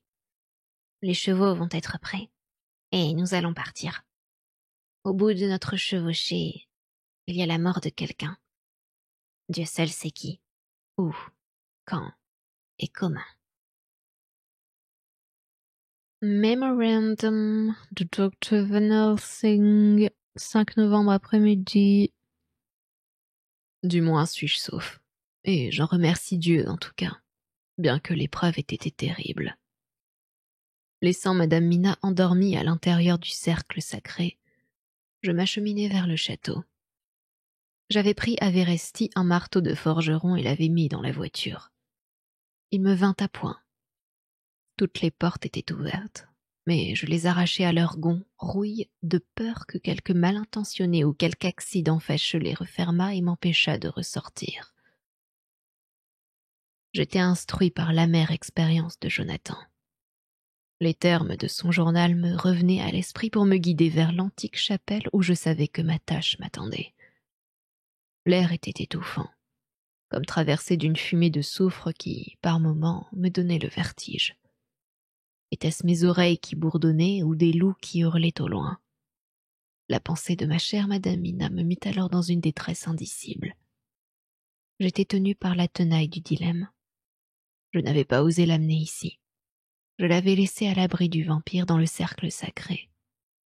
Mais les loups, je décidai que mon devoir était ici et que, pour les loups, nous devrions nous incliner si telle était la volonté de Dieu. De toute manière, il fallait choisir entre la mort et la liberté. Et j'avais choisi pour ma jeune amie. En ce qui me concernait, le choix était aisé. Le tombeau du vampire me paraissait pire que la gueule du loup. Je poursuivis donc mon entreprise. Je savais que j'avais au moins 3 sépulcres à découvrir, 3 sépulcres habités. Et je me mis en devoir de chercher tant que j'en découvre un. Elle était étendue dans son sommeil de vampire, si pleine de vie et de voluptueuse beauté que je frissonnais comme si je venais perpétrer un crime. Ah, je n'en doute pas. Autrefois, quand existaient de telles choses, plus d'un homme prêt à accomplir une tâche analogue à la mienne sentit finalement le cœur puis les nerfs lui manquer. Et il dut attendre, si bien que la beauté fascinante de la jeune non-morte finit par l'hypnotiser. Et il s'attarde, et le soleil se couche. Le vampire a cessé de dormir. Et la jolie femme ouvre ses beaux yeux qui sont pleins d'amour. La bouche voluptueuse s'offre à un baiser. Et l'homme est faible. Une victime de plus est promise au bercail du vampire. Une de plus pour grossir l'armée sinistre, effrayante des non-morts. Oui, c'est bien une sorte de fascination qu'a exercée sur moi la seule vue de cette femme, étendue là dans une tombe usée par le temps et lourde de la poussière des siècles. Et, malgré cette horrible odeur qui doit être celle des repères du comte, oui, j'étais émue, moi, Van Helsing, malgré ma décision prise et ma haine si bien motivée, possédée d'un tel désir d'ajourner mon projet qu'il paralysait mes facultés et entravait jusqu'à mon âme. Était-ce le manque de sommeil normal et l'étrange touffeur de l'air qui commençait à avoir raison de moi? Je me sentais à coup sûr sombrer dans le sommeil éveillé de celui que domine une douce fascination. Quand soudain me parvint, à travers l'atmosphère pacifiée par la neige, une plainte longue et basse, si remplie de souffrances pitoyables que je me ressaisis comme à l'appel d'un clairon. Car la voix que j'avais entendue était celle de ma chère Madame Mina. Alors je rassemblai mes forces pour en finir avec l'horrible tâche et, en décelant des pierres tombales, je découvris une autre des 3 sœurs, celle qui avait aussi les cheveux sombres. Je n'osais pas m'attarder à la contempler comme j'avais fait pour la première, craignant de me sentir de nouveau envoûtée. Je poursuivis ma recherche jusqu'à ce que j'eusse trouvé sous une autre tombe large, élevée, destinée, semblait-il, à un être très aimé, cette autre sœur blonde que moi aussi, après Jonathan, j'avais vue se dégager du brouillard. Elle était si charmante, d'une beauté si radieuse, si exquisément voluptueuse, que je sentis le profond instinct masculin qui nous pousse à chérir, à protéger un être de l'autre sexe, remplir ma tête du vertige d'une nouvelle émotion. Mais, grâce à Dieu, la plainte venue de l'âme de ma chère Madame Mina n'était pas éteinte dans mes oreilles et, avant que l'envoûtement agît davantage sur moi, je m'étais raidi pour mon affreux travail. Bientôt, j'eus exploré toutes les tombes de la chapelle, me semblait-il, et, comme nous n'avions vu autour de nous dans la nuit que 3 fantômes de non-morts, je supposai qu'il n'en subsistait pas davantage. Mais il restait un grand sépulcre plus seigneurial que tous les autres, immense, et de nobles proportions portant un seul nom, Dracula. C'était donc là que le roi vampire abritait sa non-mort. Telle était la demeure à laquelle tant d'autres êtres étaient destinés. Le fait qu'elle était vide confirmait ce que je savais déjà. Avant de commencer à rendre ces femmes à leur moi trépassé, sinistre ouvrage, je déposai dans le tombeau de Dracula des parcelles de la Sainte Hostie, et ainsi l'en chassai non mort pour toujours. Alors devait commencer ce rôle effrayant devant lequel je reculai. N'eusse-je eu qu'un seul coup à frapper, c'eût été relativement aisé. mais 3. Recommencer 2 fois encore cet acte d'horreur. Car si ça avait été affreux pour la douce Miss Lucy, que serait-ce quand il s'agirait de ces êtres étranges qui survivaient depuis des siècles et à qui la fuite du temps avait donné un surcroît de vigueur et qui, si elles le pouvaient, défendraient leur absurde vie. Ah, mon ami John, n'était-ce pas la tâche d'un boucher? Si je ne m'étais pas raidi par la pensée d'une autre mort et d'une vie prise dans un tel étau d'épouvante, jamais je n'aurais pu aller jusqu'au bout. J'en tremble encore. Et cependant, jusqu'à ce que tout fût terminé, mes nerfs, Dieu soit loué, tinrent bon. J'avais vu l'apaisement du premier visage, une félicité qui se répandait fugitivement sur lui juste avant la dissolution suprême, comme pour attester que l'âme avait été conquise. Sans cela, jamais je n'aurais pu poursuivre cette boucherie. Je n'aurais pu endurer l'horrible crissement du pieu quand il pénétrait dans les chairs, ni le sursaut de la beauté torturée, les lèvres couvertes d'une écume sanglante. J'aurais fui épouvanté, laissant l'œuvre inachevée. Mais elle est finie. Ces pauvres âmes, je puis maintenant les plaindre et pleurer, en pensant à chacune d'elles telle que je l'ai vue, pacifiée dans le plein sommeil de la mort, une seconde avant de disparaître. Oui, cher John, il en fut ainsi au moment même où mon couteau eut coupé chaque tête, avant que le corps commençât à se réduire pour retourner à sa poussière originelle, comme si la mort ajournée depuis des siècles avait enfin affirmé ses droits en disant hautement « Me voici ». Avant de quitter le château, j'en assurai les issues de façon que le comte n'y puisse plus jamais rentrer, non mort. Peu après que je fus revenu dans le cercle où dormait Madame Mina, elle se réveilla et s'écria en me voyant d'une voix douloureuse que j'en avais trop enduré. « Venez, dit-elle, quittons cet affreux endroit. Allons rejoindre mon mari qui, je le sais, se dirige vers nous. » Elle était amaigrie, pâle, épuisée, mais son regard était pur et brillant. Je fus heureux de constater sa pâleur et son malaise, tant mon esprit était obsédé par l'horreur toute récente du sommeil vermeil des vampires. C'est ainsi que, plein de confiance et d'espoir, mais d'inquiétude aussi, nous partîmes vers l'est pour retrouver nos amis. Et lui dont Madame Mina affirme qu'elle sait qu'il vient à notre rencontre. Journal de Mina Harker, 6 novembre. L'après-midi était avancé quand le professeur et moi nous partîmes vers l'est, d'où je savais que Jonathan venait vers nous. Nous n'allions pas vite, quoique le chemin descendit rapidement la colline, car nous devions emporter de lourdes couvertures, n'osant pas envisager de rester sans protection dans le froid et la neige. Il nous fallait aussi nous charger d'une partie de nos provisions. Nous étions en effet au milieu d'une solitude désolée et, dans la mesure où nous pouvions percer le rideau de la neige, nous ne découvrions pas la moindre habitation. Nous n'avions pas fait 1 mille que la difficulté de la marche me força à m'asseoir pour me reposer. Derrière nous, la ligne claire du château de Dracula se détachait sur l'horizon.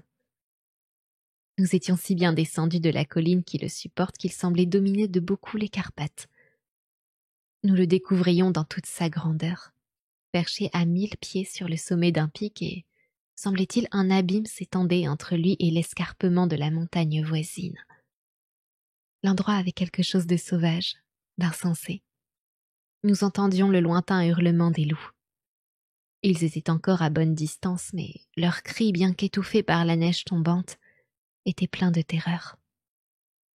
À voir le docteur Van Helsing se mettre en quête, je pouvais comprendre qu'il cherchait un point stratégique où une attaque nous trouverait moins exposés. La route raboteuse continuait à descendre. Nous la distinguions malgré la neige accumulée. Au bout d'un instant, le professeur me fit signe et je me levai pour aller le rejoindre. Il avait trouvé un endroit admirable, une sorte d'excavation dans le roc avec une entrée semblable à un vestibule entre 2 avancées. Il me prit la main et me fit pénétrer. « Voyez, dit-il, vous serez en sûreté. Et si les loups viennent, je pourrai les affronter un à un. » Il apporta nos fourrures à l'intérieur, aménagea pour moi un nid confortable, sortit quelques provisions et me força à y toucher. Mais je ne pus manger. Rien que d'essayer m'inspirait une telle répulsion que, malgré mon désir de lui faire plaisir, je ne pus m'y contraindre. Il parut fort triste, mais ne me fit aucun reproche. Il sortit ses jumelles de leur étui et, debout sur le rocher, scruta l'horizon. Soudain, il s'écria « Regardez, Madame Mina, regardez !» Je bondis et me dressai debout à côté de lui. Il me tendit les jumelles. La neige à présent tombait plus épaisse et tourbillonnait avec violence, car le vent s'élevait. Les rafales avaient cependant des moments de répit pendant lesquels je pouvais voir à bonne distance. De la hauteur où nous nous trouvions se découvrait un vaste horizon. Dans le lointain, au-delà de la longue plaine neigeuse, je pouvais distinguer la rivière déroulant comme un ruban les courbes et méandres de son cours. En face de nous, et pas bien loin, de fait si près que je m'étonnais que nous n'en eussions rien vu plus tôt, venait un groupe d'hommes montés qui allaient bon train. Au milieu du groupe avançait un chariot, un long camion de roulage qui tanguait, comme un chien qui fait aller la queue à chaque inégalité de la route. Ce groupe se détachait si nettement sur la neige que je reconnaissais parfaitement à leurs vêtements, des paysans ou des bohémiens. Sur le chariot se trouvait un grand coffre rectangulaire. Mon cœur bondit en le voyant, car je sentais approcher le dénouement. Bientôt le jour allait tomber, et je savais trop bien que, dès le coucher du soleil, la chose qui, en ce moment, y était enfermée, retrouverait sa liberté et, sous une forme quelconque, échapperait à toute poursuite. Dans ma terreur, je me retournai pour regarder le professeur, mais je vis avec consternation qu'il avait disparu. Un instant après, cependant, il était à mes pieds, ayant décrit autour du rocher un cercle analogue à celui qui nous avait protégés la nuit précédente. L'ayant terminé, il s'assit à mon côté en disant « Du moins, ici, n'aurez-vous rien à craindre de lui ?» Il me reprit les jumelles et, profitant de l'accalmie suivante qui laissait libre l'horizon devant nous, il ajouta « Voyez, il se hâte. Ils fouettent les chevaux et vont le plus vite possible. » Après une pause, il poursuivit d'une voix sourde. « Ils luttent de vitesse avec le soleil. Peut-être arriverons-nous trop tard. Que la volonté de Dieu soit faite. » Une nouvelle rafale effaça tout le paysage, mais fut de courte durée et, une fois encore, les jumelles explorèrent la plaine. Alors vint un cri soudain. « Regardez, regardez là-bas. » 2 cavaliers suivent à toute vitesse venant du midi. Ce sont sûrement Quincy et John. Prenez les jumelles. Regardez tout de suite avant que la neige revienne. Je regardai. Ces 2 hommes, en effet, pouvaient être le docteur Seward et Mr. Morris. J'étais sûre en tout cas qu'aucun d'eux n'était Jonathan. Mais en même temps, je savais que Jonathan n'était pas loin. Un peu plus au nord de l'endroit où se trouvaient les 2 cavaliers, j'aperçus alors 2 autres hommes qui galopaient à bride abattue. Aussitôt, je reconnus Jonathan et je supposai naturellement que l'autre était Lord Godalming. Eux aussi avaient pris en chasse le char et son escorte. Lorsque je le dis au professeur, il lança un hurrah digne d'un écolier et, après avoir regardé attentivement jusqu'à ce qu'une rafale bouchât la vue, il posa son fusil Winchester prêt à servir contre l'avancée, à l'entrée de notre abri. « Ils convergent tous vers le même point, » dit-il. « Le moment venu, nous aurons les bohémiens tout autour de nous. » Je préparai mon revolver, car tandis que nous parlions, le hurlement des loups s'était rapproché et accru. Une nouvelle accalmie nous permit de regarder de nouveau.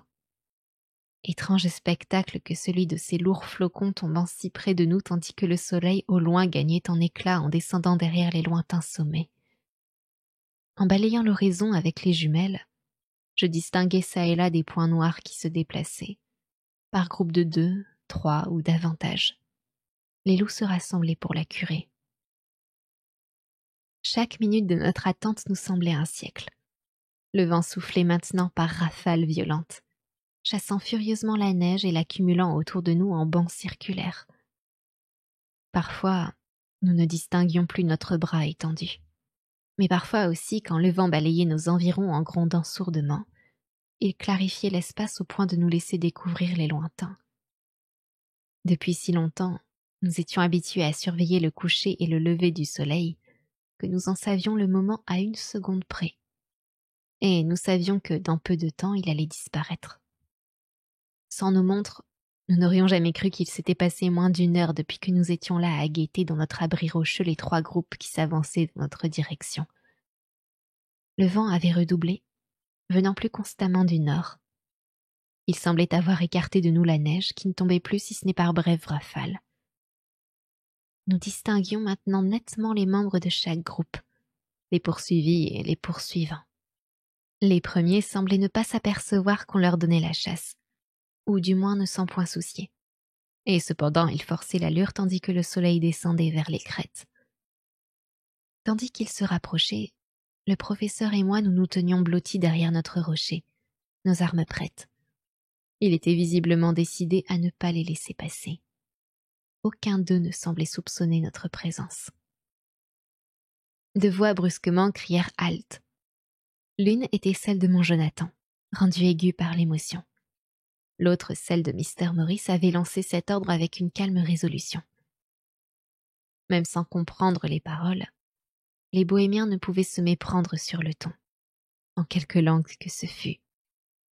Ils retinrent instinctivement leurs chevaux et aussitôt Lord Godalming et Jonathan furent sur eux d'un côté, le docteur Seward et Mr. Morris de l'autre.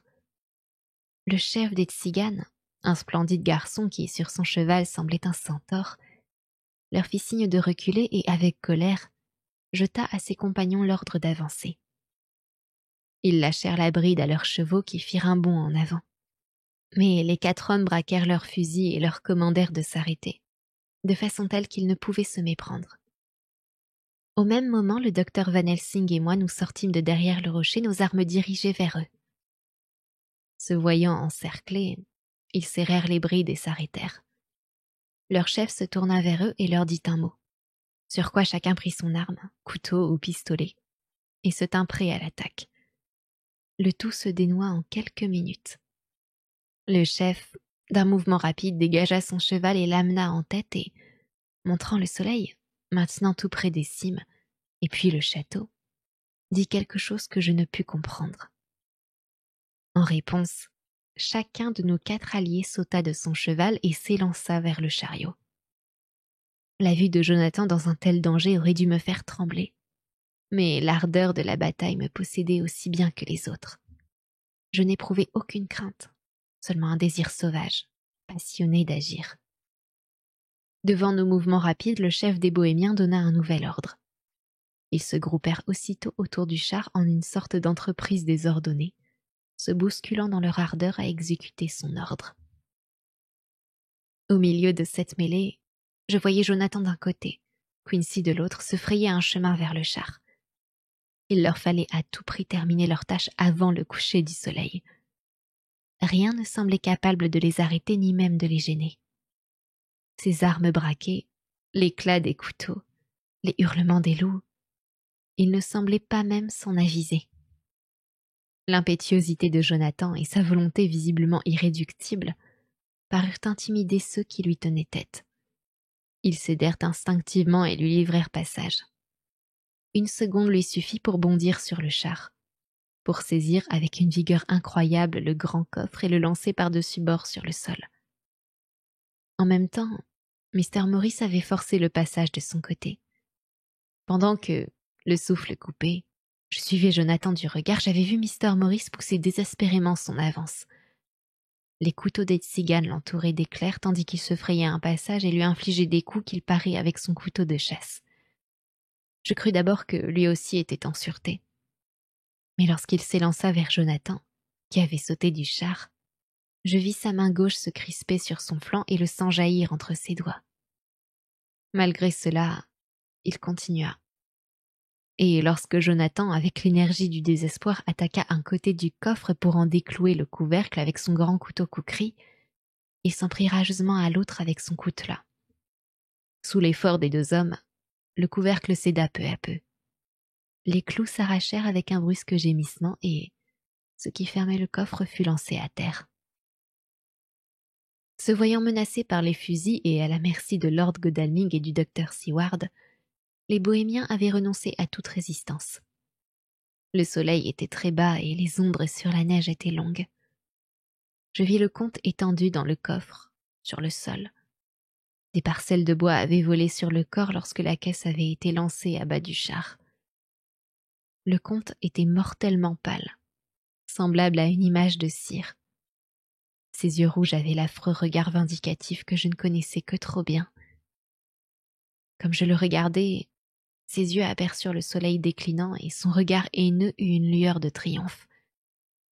Mais à la seconde même, surgit l'éclat du grand couteau de Jonathan. Je jetai un cri en le voyant trancher la gorge. Et au même moment, le coutelas de Mr. Morris pénétra en plein cœur. Ce fut comme un miracle. Oui, devant nos yeux et dans le temps d'un soupir, le corps tout entier se réduisit en poussière et disparut. Pour la joie de ma vie entière, au moment de la dissolution suprême, une expression de paix se répandit sur ce visage où jamais je n'aurais cru que pût apparaître rien de tel. Le château de Dracula se détachait à présent sur le ciel rouge, et la lumière du couchant dessinait chaque pierre de ses créneaux rompus. Voyant en nous la cause de l'extraordinaire disparition du mort, les bohémiens firent demi-tour et, sans un mot, s'enfuirent comme si leur vie en dépendait. Ceux qui n'étaient pas montés sautèrent sur le chariot en criant aux cavaliers de ne pas les abandonner. Les loups, qui s'étaient retirés à bonne distance, suivirent leurs traces, nous laissant seuls. Mr. Morris était tombé sur le sol, appuyé sur un coude, serrant de la main son flanc d'où le sang jaillissait toujours entre ses doigts. Je courus à lui car le cercle sacré avait cessé de m'enfermer. Les deux médecins firent de même. Jonathan s'agenouilla derrière lui et le blessé laissa tomber sa tête sur son épaule. Avec un faible effort, il prit en soupirant ma main dans celle des siennes qui n'était pas souillée. Mon angoisse devait se refléter sur mon visage car il me sourit en disant « Je suis trop heureux d'avoir pu servir à quelque chose. »« Oh, Dieu !» s'écria-t-il tout à coup en se redressant à grand-peine pour me désigner. « Ceci vaut bien que je meure. Voyez, voyez. » Le soleil maintenant rasait la crête et ses feux rouges tombaient sur mon visage qui était éclairé d'une lumière vermeille. D'un mouvement spontané, les hommes tombèrent à genoux, et un grave amen leur vint à tous tandis qu'ils suivaient du regard le doigt du mourant qui disait « Grâce soit rendue à Dieu, tout ceci n'a pas été vain. Voyez, la neige n'est pas plus pure que son front. La malédiction est effacée. » Et, à notre immense chagrin, il mourut, toujours souriant, silencieusement, en parfait gentleman. Ah non, mais ils ont tué Maurice, quoi. Ils ont tué le moins intéressant. Ils auraient pu... Moi, à leur place, j'aurais tué Van Helsing, quoi. La légende. C'est vraiment dommage. Note. Voilà 7 ans que nous avons passés à travers les flammes. Et nous sommes quelques-uns à jouir d'un bonheur qui, pensons-nous, vaut les souffrances qu'il a coûté. Notre fils est né au jour anniversaire de la mort de Quincy Morris. Joie de plus pour Mina et moi. Elle garde, je le sais, la secrète conviction que quelque chose de l'esprit de notre héroïque ami est passé en notre enfant. Nous lui avons donné les noms de tous ceux de notre petit groupe, mais c'est Quincy que nous l'appelons. L'été dernier, nous avons fait un voyage en Transylvanie et traversé la région qui fut et qui reste emplie pour nous d'ineffaçables et terribles souvenirs. Nous ne pouvions croire que les choses que nous avions vues de nos propres yeux, entendues de nos oreilles, eussent été vivantes et réelles. Toute trace en avait été effacée. Mais le château était toujours debout, dominant une étendue de désolation. Au retour, nous avons reparlé du vieux temps, vers lequel nous pouvons tous regarder sans désespoir, car Godalming et Seward sont tous deux mariés et heureux. Est-ce qu'ils sont mariés ensemble? Peut-être. J'ai repris les papiers que je gardais dans le coffre-fort depuis notre premier retour, il y a si longtemps. Chose curieuse, dans l'ensemble des témoignages qui composent le dossier, c'est à peine s'il y a une pièce authentique. Rien que des dactylogrammes. Sauf le dernier agenda de Mina, de Seward et le mien. Et le memorandum de Van Helsing. Le souhaiterions-nous que nous ne pourrions demander à personne d'accepter ces textes comme les preuves d'une histoire si fantastique. Van Helsing avait pris notre fils sur ses genoux, et il a tout résumé en disant « Qu'avons-nous besoin de preuves? Nous ne demandons à personne de nous croire. Ce garçon saura un jour quelle femme courageuse est sa mère. Déjà, il connaît quelles sont sa douceur et son amour. Il comprendra plus tard que quelques hommes l'ont aimé et, pour son salut, ont beaucoup osé. Jonathan Harker, c'est fini. C'est fini, les amis. Waouh, waouh, waouh, waouh, waouh, bravo. On s'applaudit. Bravo, bravo. Applaudissements. Oh là là. Que dire, à part que je n'en peux plus. Vraiment, vraiment plus. Vraiment, vraiment. Alors, je vais pas vous mentir. Je vais pas vous mentir que j'ai pas trop aimé, en fait.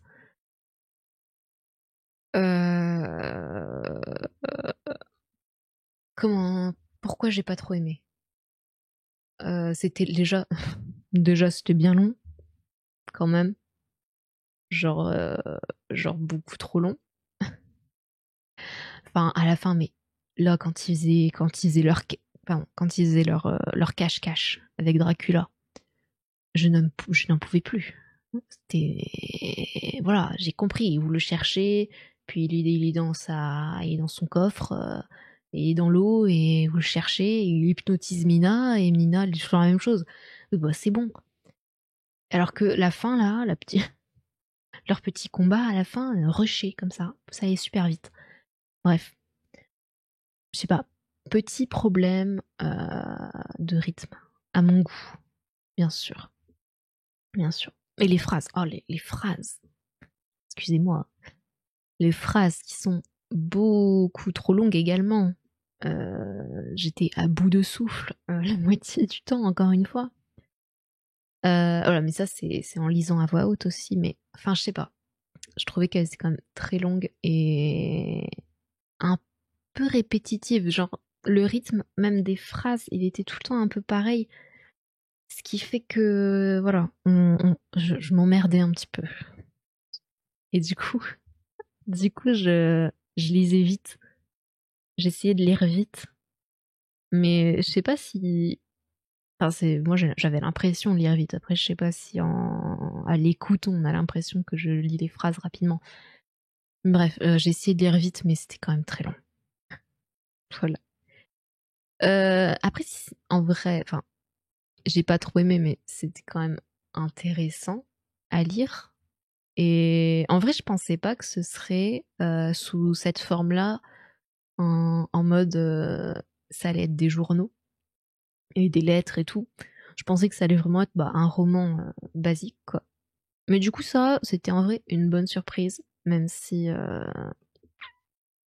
voilà, quand même très long. Mais du coup, c'était bien d'avoir le point de vue de plusieurs personnages, même si c'était pas forcément très équitable, les points de vue. On a eu énormément de Dr. Seward. Je m'y attendais pas qu'on allait avoir beaucoup de Seward. Du coup, je lui avais fait une voix un peu chiante. Bah, du coup, j'ai eu la voix un peu chiante tout du long. Voilà.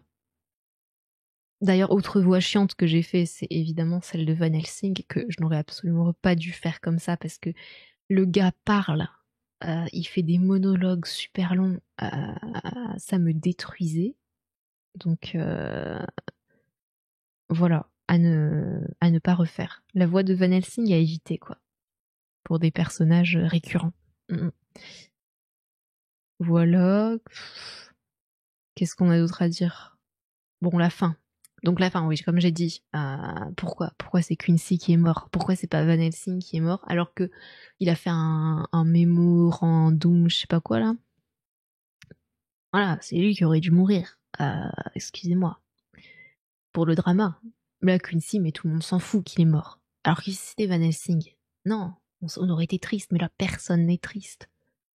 Enfin, voilà. Honteux. Mais du coup, est-ce que... Voilà, alors Seward a fini par se marier. Est-ce peut-être qu'il s'est marié à Van Helsing? Peut-être qu'il s'est marié à Arthur. Voilà. Écoutez, ça reste... moi, dans mon... Dans mon histoire, hein, vraiment, Van Helsing et Seward, ils ont clairement eu une relation quand Seward il était étudiant. Bon, une relation consentante entre professeur et son étudiant. Attention.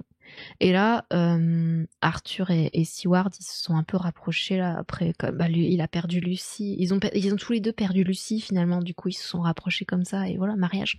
Je pense qu'on peut dire que c'est canon. Absolument. Bon, après, bon, Mina, Mina, mais pourquoi pourquoi tous les gars là, ils étaient à fond sur Mina en mode c'est la best, c'est la meilleure, une sainte. Non mais vraiment, ils savaient pas doser, insupportable un petit peu. Je veux bien que Mina, ok, elle soit douée et tout, mais au bout d'un moment, voilà, traitez-la normalement. Déjà que c'était un peu la seule femme, avec Lucie bien sûr. Lucie qui est décédée comme ça, paf. Mais voilà. Bon.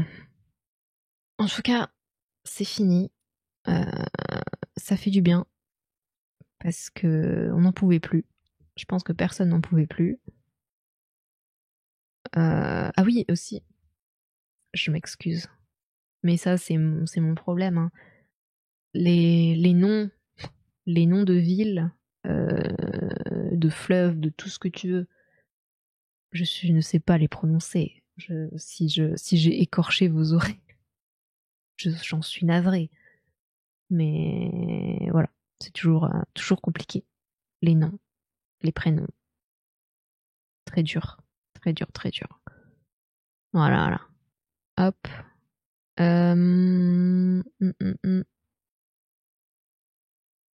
Ça nous fait combien de... C'est pas le plus long qu'on ait lu, je pense, quand même. Je pense qu'on a lu... On a déjà lu plus long que ça, mais ça m'a paru extrêmement long. Après, c'est parce que si j'étais très occupée, donc j'ai pas tout fait très vite, moi-même. Voilà. Et il faut trouver maintenant autre chose. Un autre livre. Mais j'ai réfléchi. J'ai des idées. Pas d'inquiétude. Bien sûr. Ouais. Allez. Au revoir, Bram. Est-ce que c'est son vrai prénom, Bram? Parce que... Attendez, j'ai besoin de me renseigner. Laissez-moi aller sur Internet. Bram. Ah ouais, il est irlandais, figurez-vous. Ah bah non, c'est pas son vrai nom. Enfin, si, mais... Je me disais aussi. Il s'appelle Abraham. Abraham. Ok. Il est mort en 1912. Eh oui. Il a 1, 2, 3, 4, 5, 6. Il a 6 frères et sœurs. Et il est mort, figurez-vous, la même année que sa femme. Ils sont tous les deux morts en 1912. Voilà. Ok, on va s'arrêter là. Mais Abraham, est-ce qu'il a écrit d'autres choses? Je sais pas, j'ai pas regardé, mais en tout cas, je pense que ce sera plus jamais, quoi. J'aime pas trop son écriture, donc ce sera non. Voilà. Au revoir.